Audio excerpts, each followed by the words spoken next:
আচ্ছা, আপনারা তো সব কৃষক মানুষ ম্যাক্সিমাম, বা কৃষি প্রধান আমাদের ভাঙন। যেখানে পানি থাকে সেখানে কি হয়? ঘাস জন্মায়, তাই তো? যেখানে পানি থাকবে সেখানে ঘাস জন্মাবে, আর ঘাস জন্মালে ওই ঘাসকে খেতে গরু ছাগলের উৎপাদ বাড়ে। আর গরু ছাগলের উৎপাদের জন্য আপনি বেড়া যতই লাগিয়ে রাখুন না কেন, বেড়ার গেটের দায়িত্ব যাকে দিয়েছেন সে গরু ছাগলকে খুলে দিচ্ছে। তাহলে আপনি এখন কি করবেন? কি করবেন?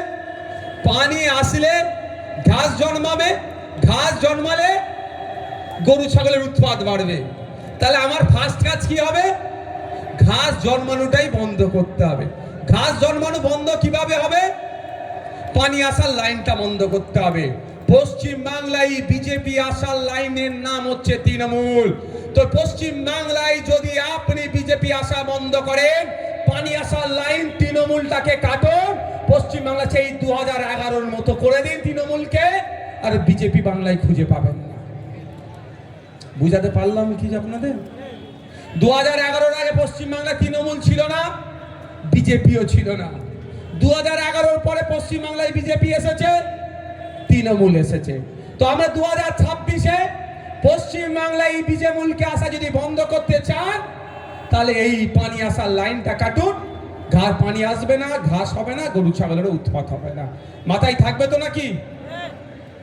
এখানকার মানুষের আছে মাথায়, তারপরেও আমি বলছি, আপনাদের আত্মীয় স্বজন যেখানে যেখানে আছে, হাড়ুয়া আছে, মিনাকা আছে, রাজারহাট আছে, ক্যানিংয়ে আছে, যেখানে আছে একটাই কথা, কোনো কথা হবে না। আপনারা বলুন, শুভেন্দু অধিকারী যে কথা বলছে ওকে তো জেলের মধ্যে রাখা দরকার, বাইরে রাখা দরকার? ওনাকে জেলের মধ্যে রেখে জেলের ভাত খাওয়ানো দরকার। 2-4 বার জেলের ভাত খাওয়ালে পশ্চিম বাংলায় সাম্প্রদায়িক কথা বলার পুরো চুপ হয়ে যাবে। 2-4 বার জেলের ভাত খাওয়ালে না, এই সাম্প্রদায়িক কথা বলা বন্ধ হয়ে যাবে শুভেন্দু বাবুর। আর শুভেন্দু বাবু যদি সাম্প্রদায়িক কথা বলা বন্ধ করে দেয়, অন্যান্য বিজেপির নেতারাও ফিউজ হয়ে যাবে। আর অন্যান্য বিজেপির নেতারা ফিউজ হয়ে গেলেই পশ্চিম বাংলায় যে আমরা ঐক্যের সাথে আছি, সম্প্রীতির সাথে আছি, সেটা আর বিনষ্ট হবে না। কিন্তু মমতা ব্যানার্জি এটা করছে না কেন? মমতা ব্যানার্জি চায় না যে পশ্চিম বাংলার সম্প্রীতি ঠিক থাকুক, পশ্চিম বাংলার ঐক্য ঠিক থাকুক। ঐক্য সম্প্রীতি ঠিক থাকলেই তো আর আপনি তৃণমূলকে ভোট দেবেন না। আপনি যদি না ভয় পান, আপনি তৃণমূলকে ভোট দেবেন না। সারা রাজ্যের মানুষকে ভয় দেখিয়ে তো ভোট নেওয়া হচ্ছে, অন্য কোনো তো পলিসি নাই। আমি তো চ্যালেঞ্জ করি, একটা প্রকল্পের নাম বলুন, একটা এমন প্রকল্পের নাম বলুন যে প্রকল্পের জন্য তৃণমূলকে মুসলমানরা ভোট দেবে, সেকুলার মানুষরা ভোট দেবে। একটা প্রকল্পের নাম বলুন। একটাই প্রকল্প আছে, সেটা কি? বিজেপির ভয় প্রকল্প। অনেক প্রকল্প আছে। তো মমতা ব্যানার্জি লক্ষ্মীশ্রী, কন্যাশ্রী, লক্ষ্মীর ভান্ডার, কন্যাশ্রী, যুবশ্রী, কত রকম প্রকল্প চালাচ্ছে না? দুয়ারে রেশন গল্প শোনাচ্ছে, কিন্তু রেশন দুয়ারে যে হচ্ছে না, এখানেও ওই খবর আছে।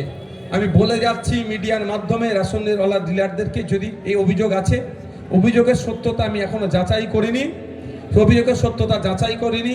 যদি এই ধরনের কর্মকাণ্ড করেন, আমি অনুরোধ করছি এই কাজ করবেন না। এখানে ফিঙ্গারপ্রিন্ট, ওখানে চাল, ওখানে ফিঙ্গারপ্রিন্ট, এখানে চাল, এই নিয়েও একটা অভিযোগ আছে, এই কাজ করবেন না। নির্দিষ্ট নিয়ম মেনে করুন। যদি করতে অসুবিধা লাগে আমাদেরকে জানান, আমরা প্রস্তাব দেবো বিধানসভাতে আপনাদের জন্য, কিন্তু নিয়ম বহির্ভূত কোনো কাজ করবেন না। যাক, বিভিন্ন প্রকল্প চলছে, একটা